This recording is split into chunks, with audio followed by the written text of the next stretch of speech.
တိတ်ခါရှိတဲ့မိန်းမဆိုတာဘယ်ယောက်ျားကိုမှတစ်ဖက်သက်လိုက်မကြိုက်ဘူး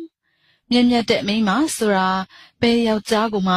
တခြားမိန်းမနဲ့ရှင်မလို့ဘူးထက်မြက်တဲ့မိန်းမဆိုတာဘယ်ယောက်ျားကိုမှအေးစိကလေးလုပ်ပြီးမချစ်တတ်ဘူး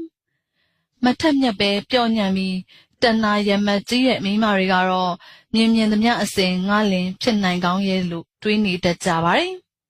ရိုးသားဖြူစင်တဲ့မိန်းမကောင်ဆိုတာဘယ်ယောက်ျားကိုမှမလှည့်စားဘူးချစ်သူရေးစားများတိုင်းအပေါ်စားမိန်းမမဟုတ်ပါဘူးဒါပေမဲ့မိန်းမကောင်ပီတာသူတိုင်းကတော့ပန်းကောင်းတစ်ပွင့်ကိုပဲပန်ဆင်လေးရှိကြပါတယ်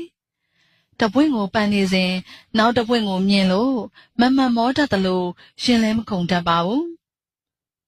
မိန်းမကောင်ရဲ့တန်မိုးဆိုတာသူ့လက်ထဲမှာပဲရှိတာပါမင်္ဂလိတယောက်ရဲ့ဇာရိတာဆိုတာကလည်းသူ့လက်ထဲမှာပဲရှိတာဖြစ်ပါတယ်ဒါကြောင့်ကိုကရေအိုင်အဆင့်လောက်ပဲရှိမယ်ဆိုရင်တော့တွေ့သမျှလူတိုင်းကခြေဆေးကြမှာပါပဲ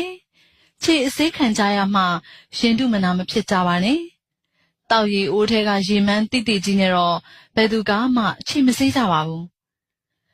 ဇရက်အစစ်လောက်ရှိရင်တရောင်းစားလဲလာအိမ်နိုင်တယ်အနှင်းခံဖက်နှက်တန်မိုးလောက်ပဲရှိရင်ခြေထောက်မှာပဲနေရမယ်အမြင့်မှာရှိ